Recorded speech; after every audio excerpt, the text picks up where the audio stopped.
মানুষের জীবনে এমন একটা সময় আসে যখন মানুষ জাস্ট একটু মনের শান্তিটা নিয়ে বাঁচতে চায়। তখন সে টাকা চায় না, নতুন কোনো সম্পর্ক চায় না, নতুন কোনো মানুষ চায় না, অভিযোগ নাই, আড্ডা নাই, ঘোরাঘুরি নাই, কিচ্ছু চাই না, জাস্ট একটু মনের শান্তিটা নিয়ে মানুষ বাঁচতে চায়। ঠিক কিনা বলেন? আল্লামা ইকবাল খুব সুন্দর করে লিখেছেন, আমি কোট করছি, বস দিল কো থোড়ি সি রাহত চাহিয়ে, बस दिल को थोड़ी सी राहत चाहिए, न कोई नया इंसान चाहिए, न कोई नया रिश्ता चाहिए। ये दिल बहुत परेशान है, इसे सुकून, बस थोड़ा सा सुकून चाहिए। बर्दाश्त की हद अब खत्म होने लगी है, बर्दाश्त की हद अब खत्म होने लगी है, इस दिल को सिर्फ थोड़ा सा सुकून की तलब होने लगी है। কথা ঠিক আছে কিনা বলেন?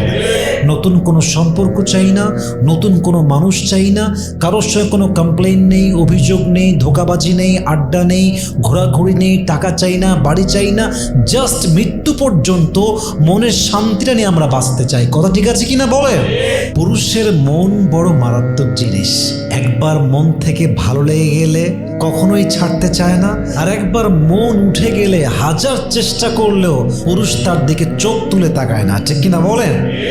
এই জন্য পুরুষের ব্যক্তিত্ব আর ভালোবাসা যে সস্তা হিসেবে নিয়েছে, সে চরম লেভেলে ঠকে গিয়েছে। আমি সবাইকে সাজেশন দিব, পুরুষের আত্মসম্মানবোধ বজায় রাখবেন, পুরুষের বিশ্বাস এবং ভালোবাসা ধরে রাখবেন। পুরুষ পুরো পৃথিবী আপনার এগেনস্টে গেলেও সে আপনাকে ছাড়বে না, সে আপনাকে শক্ত করে ধরে রাখবে। ঠিক কিনা বলেন? আল্লামা ইকবাল রহমতুল্লাহ আলাইহি খুব সুন্দর করে লিখেছেন, মর্দ কা দিল এক আজীব সা রাজ হোতা হ্যায়। I repeat again, मर्द का दिल एक अजीब सा राज होता है, एक बार किसी को दिल से चाह ले तो उम्र भर निभाता है, और अगर एक बार दिल उठ जाए तो हजार कोशिश कर लो फिर भी उसकी नजर उसकी तरफ कभी भी नहीं उठती। ঠিক কিনা বলেন? পুরুষের মনটাই হচ্ছে অবাক করা একটা বিষয়। মনে ধরলে ছাড়ে না, মন থেকে উঠে গেলে হাজার চেষ্টা করলে মনটা তার দিকে আর যায় না। ঠিক কিনা? মাথায় রাখবেন, কাজই হচ্ছে আপনার লাইফের আসল পরিচয়। This is your real identity. আপনার ফিউচার কি হবে, it depends on your work. আপনি কি সম্মানী হবেন না অসম্মানী হবেন, it depends on your work. আপনি কি প্রতিষ্ঠিত হবেন না আজীবন বেকার থাকবেন, it depends on your work. মানুষের জীবনের সফলতা অসফলতা, সম্মানী হওয়া অসম্মানী হওয়া, প্রতিষ্ঠিত হওয়া বেকার হওয়া, এই সব কিছুই ডিপেন্ড করছে তার কাজের উপরে। ঠিক কিনা বলেন? ইভেন এটা মাথায় রাখবেন, কাজই হচ্ছে এমন একটা জিনিস, এই কাজের মাধ্যমে, এই আমলের মাধ্যমে, on the day of judgement, will you enter in the paradise or will you enter in the hell fire? আপনি কি জান্নাতি হবেন না জাহান্নামী হবেন, এটাকে আপনার কাজের উপরে বেসড করে সিদ্ধান্ত দিবে একজন। বলেন সবাই, তিনি কে? ইভেন কাজের কোয়ালিটি কত ইম্পর্টেন্ট, আল্লাহ তাআলা সূরাতুল মুলকের 2 নম্বর আয়াতে বলেছেন, আল্লাযী খালাকাল মাউতা ওয়াল হায়াতা লিয়াবলুয়াকুম আইয়ুকুম আহসানু আমালা। আল্লাহ জীবন দিয়েছেন, মরণ দিয়েছেন, just to check, just to test. Allah দেখতে চায় তোমাদের মাঝে কে কত ভালো আমল করে।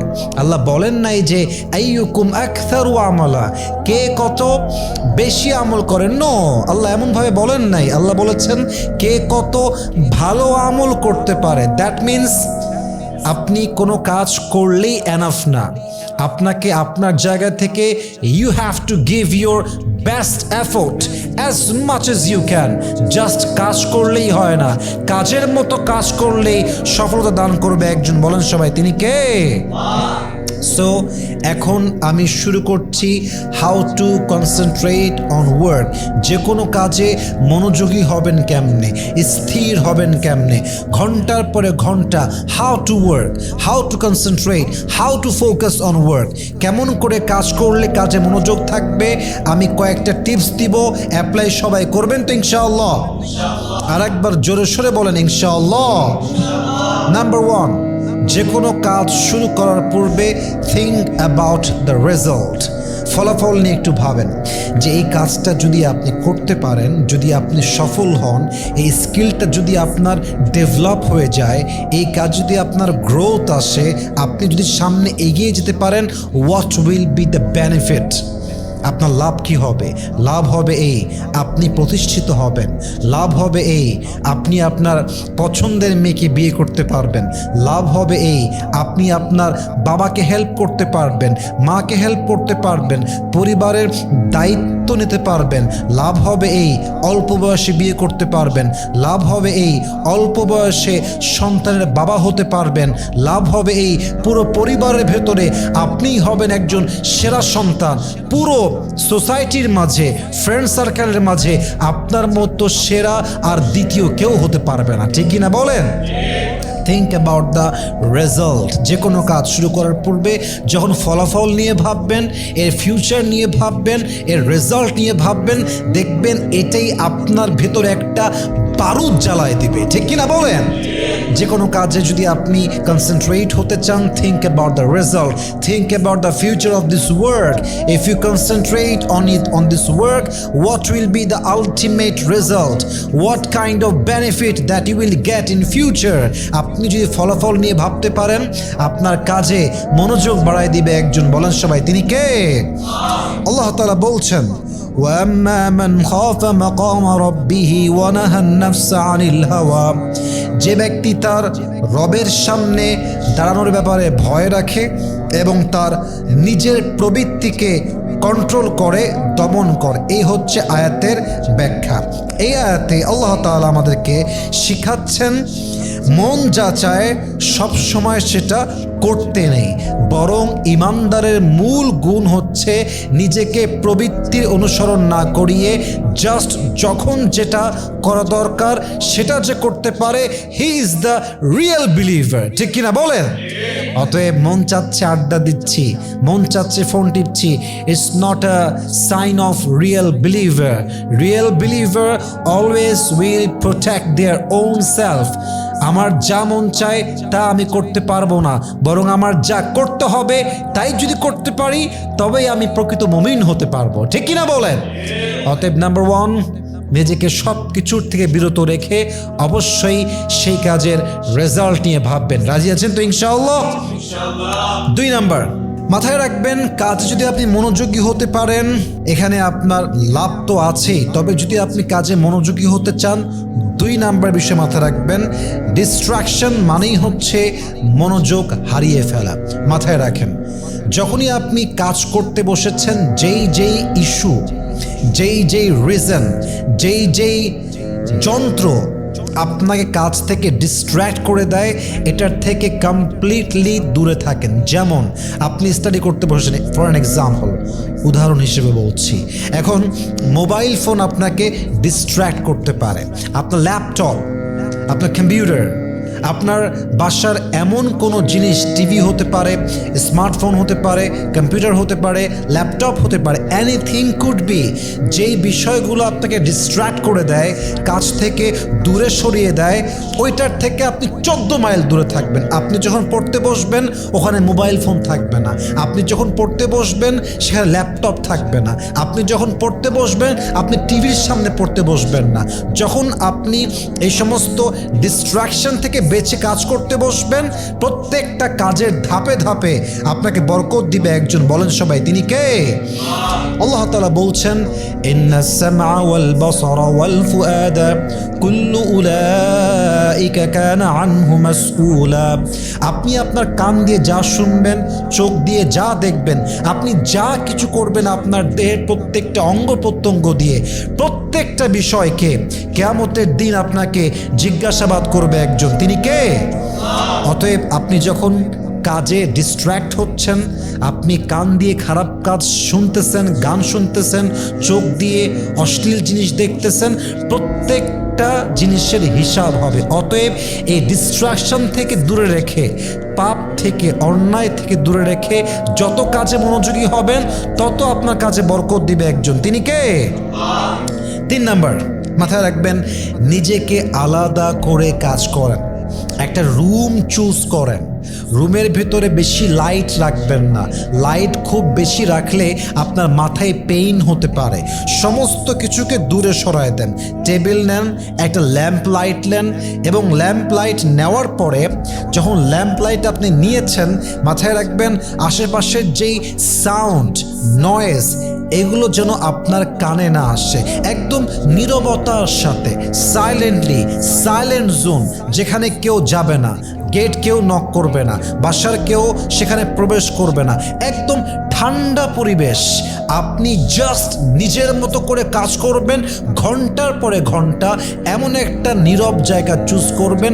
মাথা যত ঠান্ডা থাকবে, পিস অফ মাইন্ড যত সুন্দর থাকবে, নয়েজ যত কম থাকবে, আলো যত কম থাকবে, আপনার কাজে বেশি বেশি মনোযোগ বাড়ায় দিবে একজন। তিনি কে? আল্লাহর রসুল এটাই করতেন। ওনার যখন কোনো কাজ করার প্রয়োজন হতো, উনি নির্জনে যেতেন।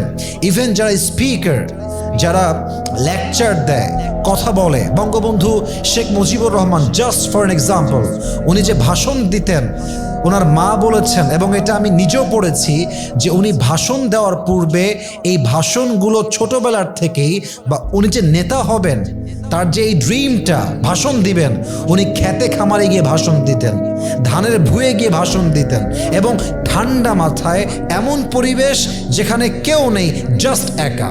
তার মানে বোঝা যায় যে কোনো কাজ যদি আপনি মনোযোগ দিয়ে করতে চান, একা একা একটা জায়গায় যাবেন, নির্জনে গিয়ে জাস্ট নিজেকে আড়াল করে, সবার চাইতে আলাদা করে কাজ করবেন, আপনার কাজে বরকত দিবে একজন। তিনি কে?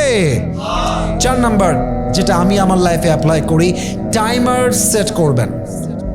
একটা টাইমার ওয়াচ কিনবেন মার্কেট থেকে। এটা আমার কাছে 2টা আছে, যেটা আমি অলওয়েজ অ্যাপ্লাই করি। আমি জাস্ট টাইমারটা অন করে দেই এবং টাইমটাকে আমি কাউন্ট করি যে আমি কতটা সময় কাজ করছি। যেমন আমি একটা লেকচার লিখবো, জাস্ট লিখবো, উইথাউট প্র্যাকটিস করব না, জাস্ট রিসার্চ করব, লিখব। আমি টাইমারটা অন করে দেই। কখনো 1 ঘন্টা হয়, কখনো 1.5 ঘন্টা হয়, আবার স্টপ করে দেই, একটু পায়চারি করি, একটু হাঁটি, আবার ওটাকে অফ করে রাখি, আবার যখন ব্যাক করি আবার অন করি। এতে করে কি হয়, যখন টাইমারটা আপনি আপনার হাতে রাখেন, আপনাকে টাইম কন্ট্রোল করবে না, বরং আপনি আপনার টাইমকে কন্ট্রোল করতে সক্ষম হবেন। কথা ঠিক আছে কিনা বলেন? আচ্ছা, যদি আপনার কাছে টাইমার ওয়াচ না থাকে, মোবাইল ফোনেও অ্যালার্ম অপশনে গেলে আপনি টাইমার ওয়াচের সিস্টেমটা পাবেন, এবং টাইমটাকে আপনি যত কন্ট্রোল করতে পারবেন, দেখবেন কাজে তত বেশি মনোযোগী হতে পারবেন, কনসেন্ট্রেট করতে পারবেন। অতএব যখনই পড়তে বসেছেন, অথবা যে কোনো whatever the work you are doing, take timer watch, open the switch, just turn on জন করবেন। যখনই সুইচ অন করবেন, দেখবেন যে আপনার টাইম স্টার্ট হবে, মাথা এবং ব্রেইনটা ওইভাবে কাজ করবে যে আমাকে এই ঘন্টা, এত ঘন্টা কাজ করতে হবে। অতএব take timer watch before you work. যখনই কাজ করতে যাবেন, টাইমার ওয়াচ দিবেন। রাজি আছেন তো ইনশাআল্লাহ? দেখেন কোরআন কি বলে। কোরআন বলছে, ওয়াল আসর ইন্নাল ইনসানা লাফি খুসর। আল্লাহ তাআলা কসম করছেন সময়ের। দ্যাট মিনস সময় এমন একটা জিনিস যেটা একবার চলে গেলে সেকেন্ড টাইম আর কখনো ফিরে আসে না। সময়কে যে কাজে লাগায় সেই জীবনে সফল হয়, আর সময়কে যে নষ্ট করে তার মতো ব্যর্থ আর কেউ হতে পারে না। ঠিক কিনা বলেন? So control your time. Allah আমাদের সবাইকে বোঝার তৌফিক দান করুক। পড়েন সবাই আমিন। 5 নম্বর বিষয় মাথায় রাখবেন, মন আপনার ডিস্ট্র্যাক্ট হবে। এটা ইনস্টল দিবেন। কাজ করছেন, হঠাৎ করে একটা কল চলে আসলো, ফোন আপনি কোথাও রাখেন নাই, এখানেই ফোন ছিল, বা যে কোনো একটা ইস্যু ঘটে গেল, মাইন্ড ডিস্ট্র্যাক্ট হয়ে গেল, নট এ বিগ ডিল। যখনই ভুল হয়ে গেছে, টাইম 5 মিনিট জাস্ট নষ্ট হয়ে গিয়েছে, জাস্ট ওভারকাম করেন, আবার কাজে ফিরে আসেন। ভুল হয়ে গেছে, অ্যাকসেপ্ট করেন, মিস্টেকটা অ্যাকসেপ্ট করে বাস আবার কাজে ফিরে আসেন। ডিস্ট্রাকশন হয়ে গেলেই আপনি টাইমটা হারাই ফেলবেন, ডুবে যাবেন ওইদিকে। না না না না না, ভুল হতে পারে, বাট কাম ব্যাক। যতবার ভুল হবে পজ করবেন, আবার আসবেন, আবার ভুল হয়েছে, পজ করবেন, আসবেন। আপনি যত ট্রাই করবেন, যত রিপিট করবেন, একদিন দেখবেন আপনার পুরো লাইফটা আপনি একটা ডিসিপ্লিন মেনটেন করে চলতে পারবেন। ঠিক কিনা বলেন? অতএব টাইম ম্যানেজমেন্টের ক্ষেত্রে ভুল হতে পারে, মোবাইল ফোন টিপতে পারি, টিভি দেখতে পারি, একটা কাজে ব্যস্ত হয়ে যেতে পারি, বাট যখনই মাথায় আসে ও হো আই হ্যাভ টু ওয়ার্ক, আমার তো কাজ করার কথা ছিল, আমি এখন কি করছি, মাথায় আসছে, ওই কাজটাকে পজ করেন and come back to your own work. যে কাজ করতে হবে সেই কাজে ফিরে আসেন। যদি আপনি এটা বারবার রিপিট করেন, আপনার জীবনটাকে পরিপূর্ণ বরকত দ্বারা ভরপুর করবে একজন, তিনি কে? আল্লাহ তাআলা বলছেন, কি সুন্দর কথা, ওয়ালা তাত্তাবি'ল হাওয়া ফায়ুদিল্লাকা আন সাবিলিল্লাহ, তোমরা তোমাদের নফসের প্রবৃত্তিকে অনুসরণ করো না, এটা তোমাকে তোমার রবের কাছ থেকে দূরে সরায় দিবে। অতএব মাথায় রাখবেন, আপনি যখনই প্রবৃত্তি অনুসরণ করবেন, মন বলছে আচ্ছা যেহেতু 5 মিনিট সময় নষ্ট হয়ে গেছে, আরে বাদ দে, আজকে সারাদিন আড্ডা মার, মোবাইল ফোন টিপ, আজকে বাদ, কাল থেকে শুরু করব না। It's a wrong decision. যখনই মনে পড়বে, just pause that work and come back to your own work, come back to your real work, যেটা আপনার জীবনে স্বার্থ আনবে, যেটা আপনার জীবনে আপনার লাইফের গ্রোথ আনবে, সেই কাজে ফিরে আসার নামই হচ্ছে আসল মুমিনের পরিচয়, ঠিক কিনা বলেন? সর্বশেষ আমলটা বলে আমি শেষ করতে চাই, নামাজকে তার আসল ওয়াক্তে পড়বেন, স্পেসিফিক টাইমে পড়বেন। মাথায় রাখবেন, যে তার নামাজের টাইমকে ঠিক রাখতে পারে সে তার কাজের টাইমকে ঠিক রাখতে পারে। যে নামাজের টাইমকে ঠিক রাখতে পারে না, সে তার ক্যারিয়ারের কোনো কাজের টাইমকে ঠিক রাখতে পারেই না, ঠিক কিনা বলেন? নামাজ হচ্ছে আমার জীবনের সবচেয়ে মূল পরিচয়। নামাজ ঠিক, আমি ঠিক, নামাজ ঠিক, ক্যারিয়ার ঠিক, নামাজ ঠিক, টাইম ঠিক। নামাজের ঠিক নাই, ক্যারিয়ারের ঠিক নাই, নামাজের ঠিক নাই, টাইমের ঠিক নাই, নামাজের ঠিক নাই, সফলতা বলতে আমার লাইফে আর কিছুই আসতে পারে না, ঠিক কিনা বলে? ইন্নাস সালাতা কানাত আলাল মুমিনিনা কিতাবাম মাওকুতা, আল্লাহ তাআলা বলছেন আমি মুসলমানদের উপরে নামাজটাকে ফরজ করেছি in a specific time, on specific time. এটা জাস্ট যেন তেন টাইমে নয়, যখন যেই টাইমে নামাজ তখন সেই টাইমে পড়ার নামই হচ্ছে আসল মুমিনের পরিচয়, ঠিক কিনা বলেন? অতএব নামাজ যে ঠিকঠাক পড়তে পারে তার কাজে আল্লাহ মনোযোগ দান করে, আর নামাজ আপনার মনে শান্তি নিয়ে আসে, নামাজ আপনার মনকে স্থির করে, নামাজ আপনার মনকে রবের দিকে টানে, নামাজ আপনার মনকে কাজের প্রতি অ্যাট্রাকটিভ করে, নামাজ আপনাকে শেখায় পাঞ্চুয়ালিটি, নামাজ আপনাকে শেখায় টাইম ম্যানেজমেন্ট, নামাজ আপনাকে শেখায় একত্রে একদম একনিষ্ঠভাবে একভাবে একদিকে ফোকাস করা। অর্থাৎ নামাজে যে উন্নয়ন করতে পারে সে তার লাইফের প্রত্যেকটা সেক্টরে, প্রত্যেকটা জায়গায়, প্রত্যেকটা ক্যাটাগরিতে সফলতার চূড়ান্ত পর্যায়ে পৌঁছাতে পারে, ঠিক কিনা বলেন? অতএব perform your salah as much as you can, try your best, take হুজু পরিপূর্ণ হুজুর সাথে নামাজ পড়বেন, টাইম মতো পড়বেন, আপনার প্রত্যেকটা কাজে বরকতের ছোঁয়া দিবে একজন। আওয়াজ দিয়ে বলেন সবাই, তিনি কে? সো প্লিজ, যদি আজ থেকে কাজ মনোযোগ দিয়ে করতে চান, নামাজি হওয়ার ট্রাই করেন, টাইমার ওয়াচ ইউজ করেন, কাজে ভুল হয়ে গেলে accept the mistake and come back again. ভুল হয়ে গেছে, বাস পজ করে দেন, আবার ফিরে আসেন। মনকে শুনবেন না, মন যা চায় তা করবেন না, বরং যা করতে হবে তাই যদি করতে পারেন, আপনি প্রত্যেকটা কাজে মনোযোগী হয়ে কাজ করতে পারবেন, ঠিক কিনা বলেন? তা আমি অধম এই পর্যন্ত অন অ্যান অ্যাভারেজ 6টা উপায় বলেছি, বলতে গেলে 6টা আমল বলেছি। এই 6টা আমল যদি কোনো বান্দা করতে পারে তার কাজে ডেফিনেটলি সে ফোকাস করতে পারবে, কনসেন্ট্রেট করতে পারবে। আল্লাহ আমি সহ আমাদের সবাইকে এই 6টা কাজ মানা, বোঝা এবং আমল করার তৌফিক দান করুক। আমরা সকলেই জবান খুলে পড়ছি আমিন।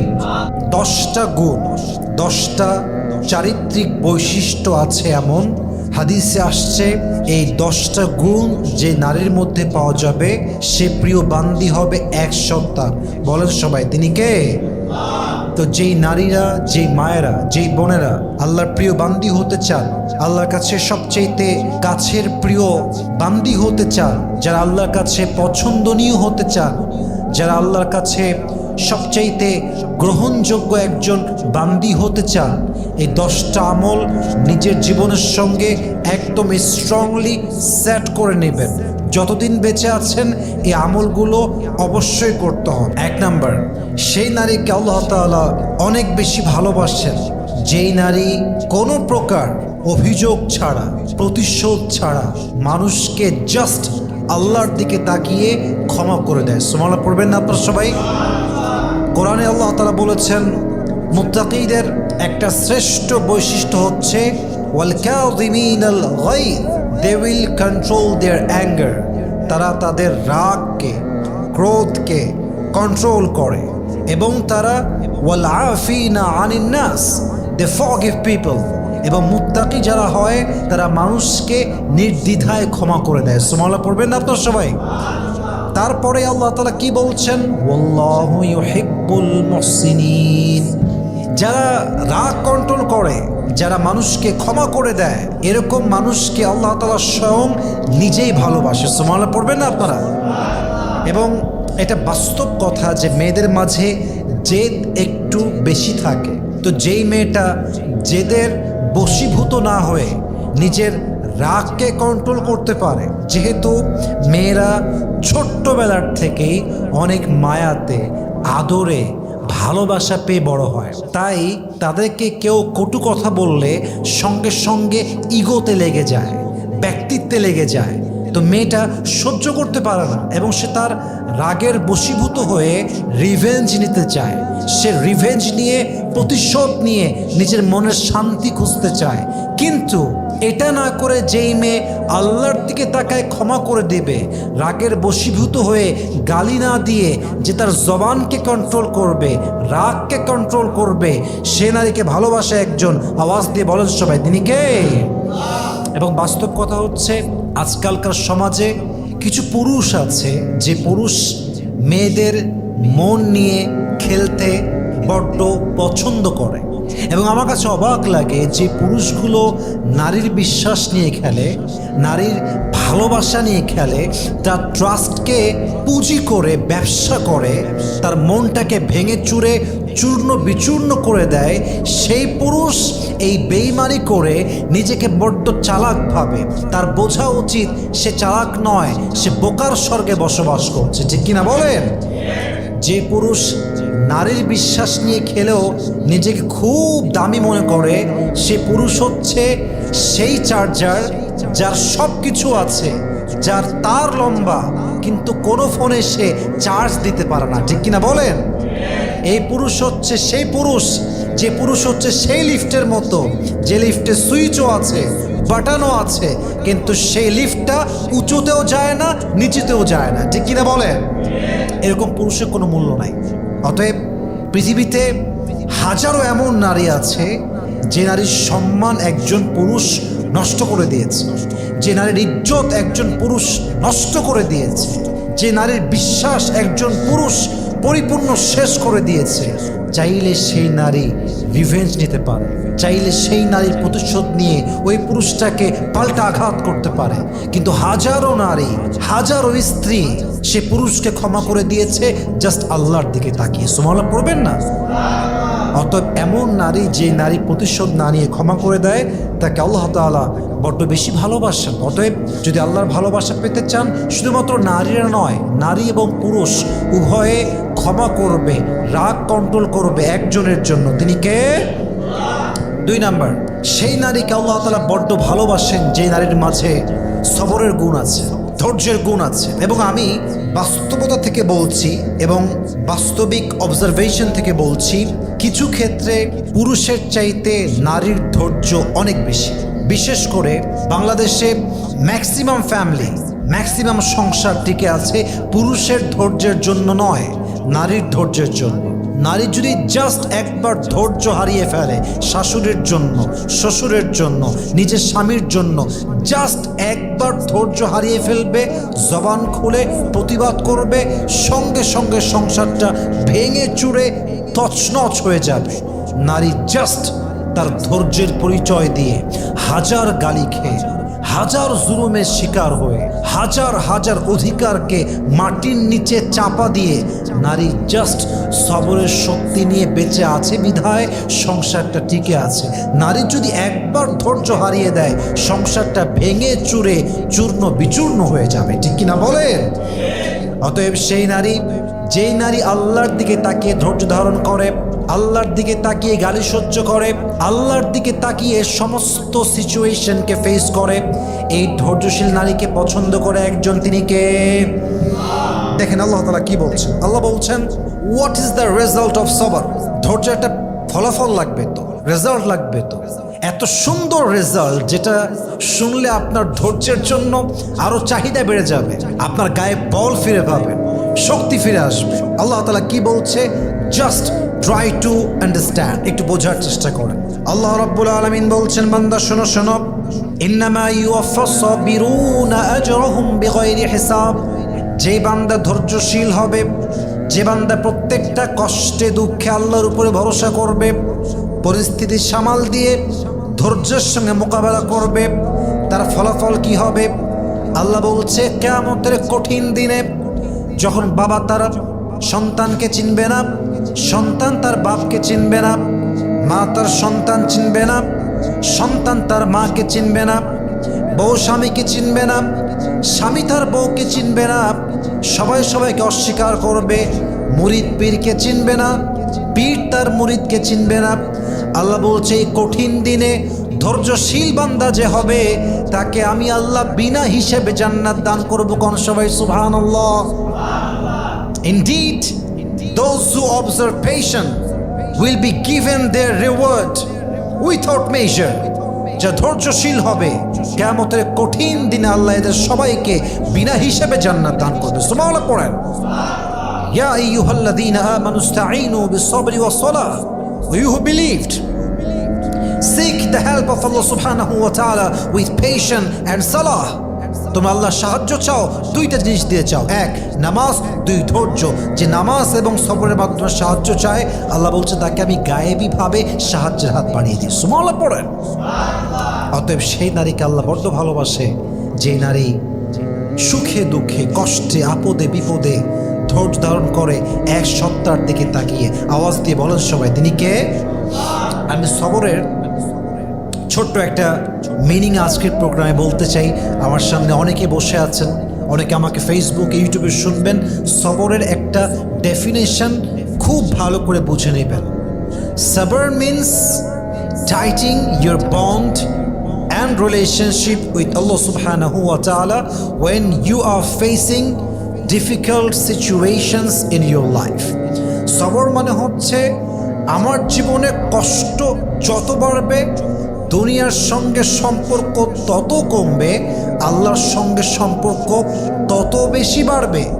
সবর মানে জাস্ট চুপচাপ বসে থাকলাম, দিস ইজ নট সবর। সবর means I have to give my best effort. I have to do whatever I can do. I have to play my role. I have to give my best effort. আমি আমার সর্বোচ্চটা দেওয়ার পরে তাওয়াক্কুল করব, সবর করব। এবং সবর মানে হচ্ছে পুরো পৃথিবী, the whole world is against of you. পুরো পৃথিবীর সবাই আপনার বিপক্ষে। No one is truly there for you. কেউ আপনার আশেপাশে নেই।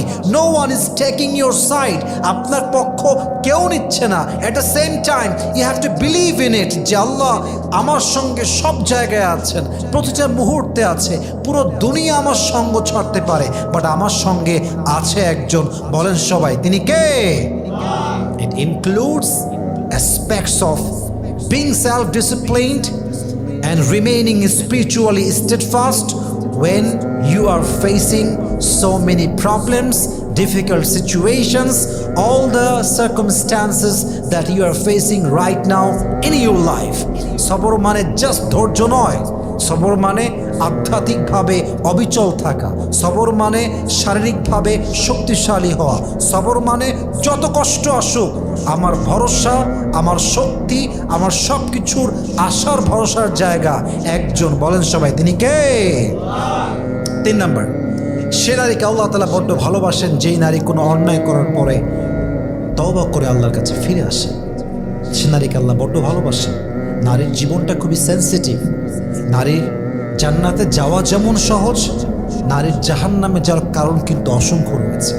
নারী জাস্ট পর্দা করবে না, নামাজ পড়তে পারে, রোজা রাখতে পারে, হজ করতে পারে, যাকাত দিতে পারে, কিন্তু পর্দাহীন নারী হওয়ার জন্য সে জাহান্নামীও হতে পারে। ঠিক কিনা বলেন?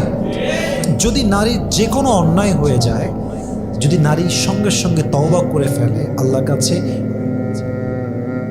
স্যারেন্ডার করে যে আল্লাহ স্যারেন্ডার করলাম, আমার দ্বারা অন্যায় হয়ে গিয়েছে, আল্লাহ বলছে এই নারীকে আমি আল্লাহ নিজেই ভালোবাসি। সুবহানাল্লাহ পড়বেন না আপনার সবাই? এবং এটা খুবই সেন্সিটিভ ইস্যু। দেখেন, আল্লাহ মানুষকে সৃষ্টি করেছেন এমনভাবে যে যেমনভাবে তার মাঝে রয়েছে আকল কিংবা বিবেক নামের প্রহরা, at the same time he has evil counsel of instinct. ঠিক তেমনিভাবে মানুষের মাঝে রয়েছে নফস কিংবা প্রবৃত্তির কুমন্ত্রণা। মানুষের আকল কিংবা মেধা, it encourages people to do something good.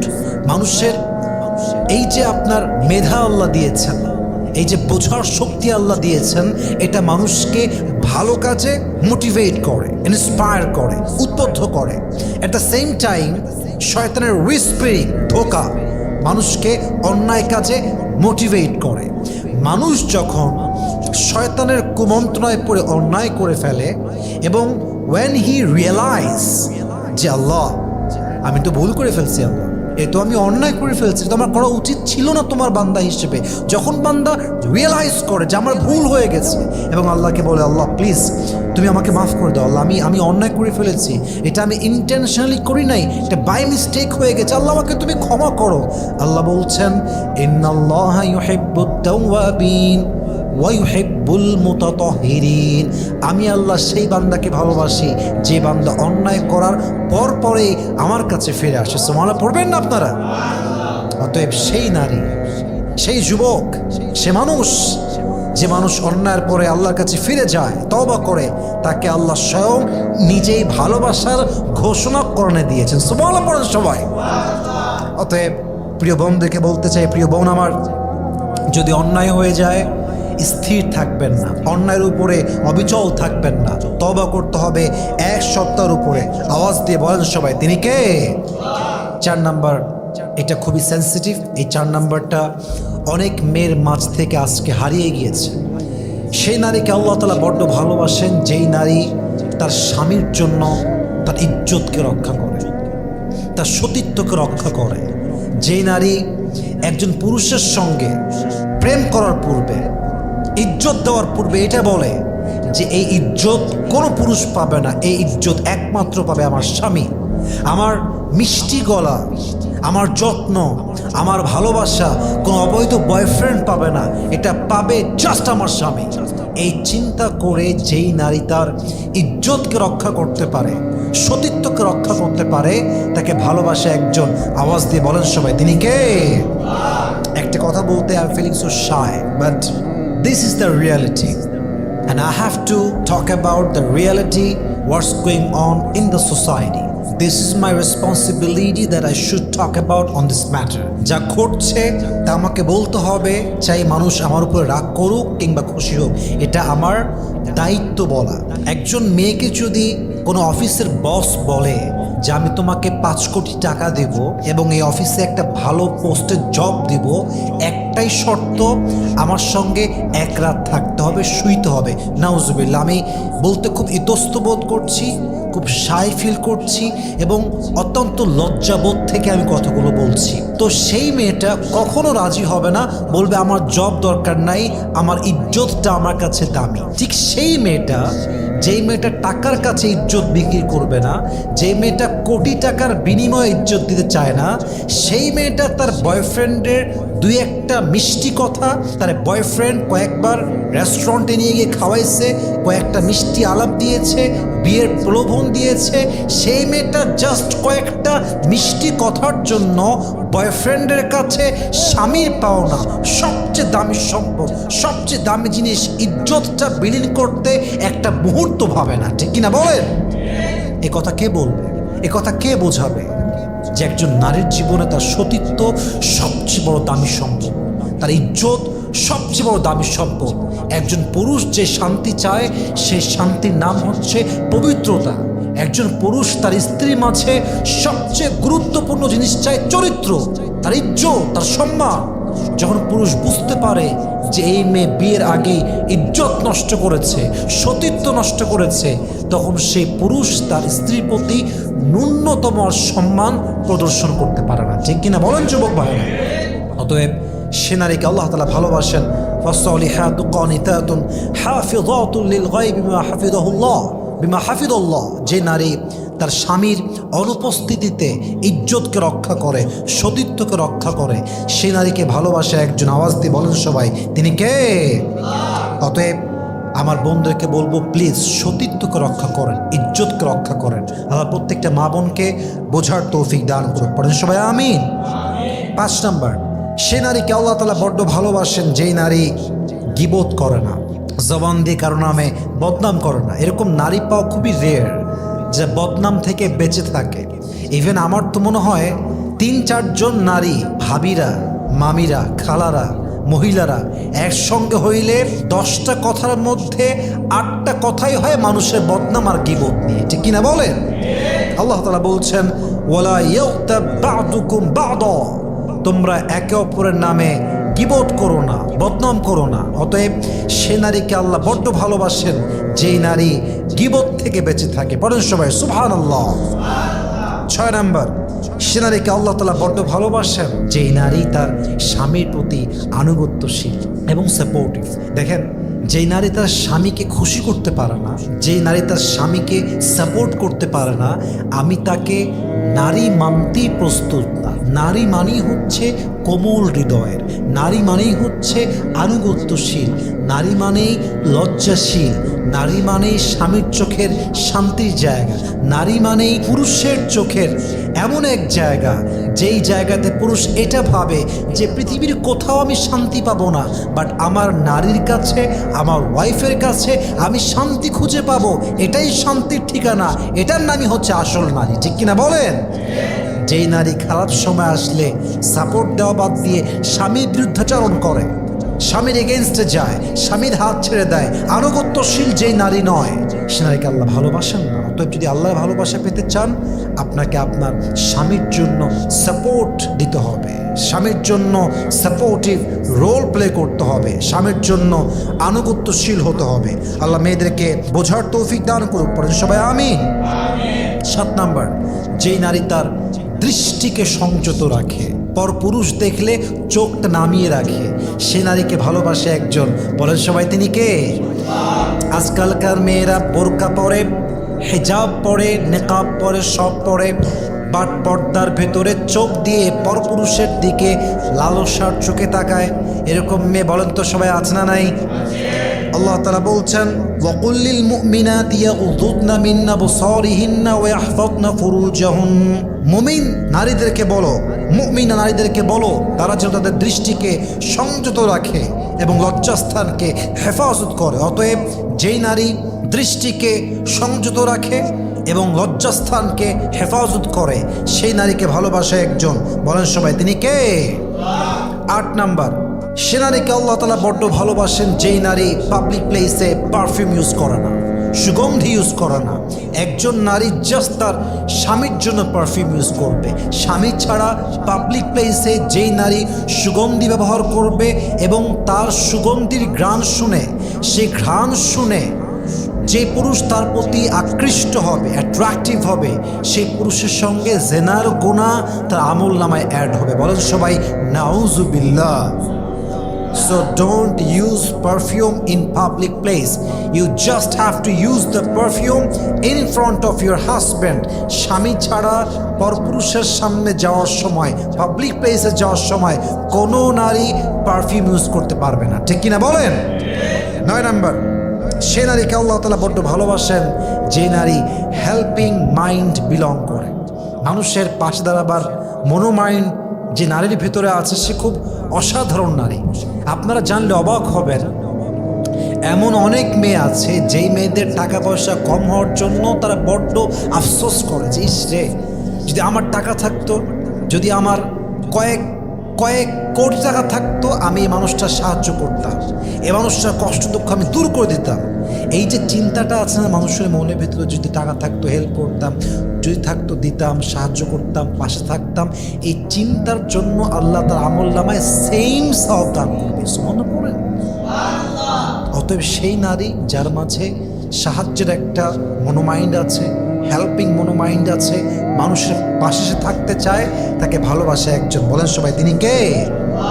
10 নম্বর, সে নারীকে আল্লাহ তাআলা বড্ড ভালোবাসেন যেই নারী হিজাব, বোরকা তথা পর্দা মেনটেন করে। এবং পর্দাটা জাস্ট শো অফ পর্দা নয়, মডার্ন পর্দা নয়, একদম খাস পর্দা।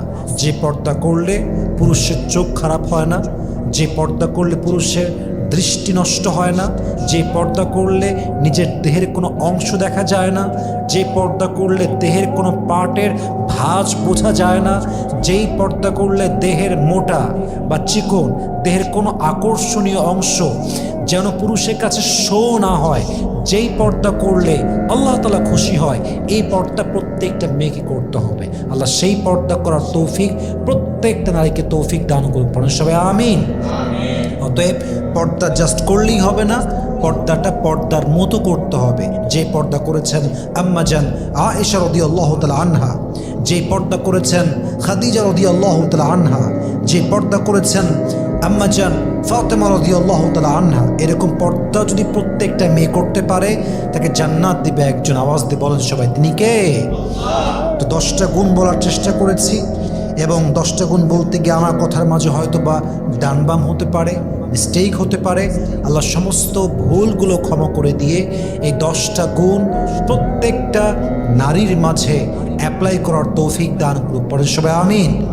প্রত্যেকটা মা বোনকে আল্লাহ তাআলা 10টি গুণে গুণান্বিত করুক। আমরা সকলে জবান খুলে পড়ছি আমিন।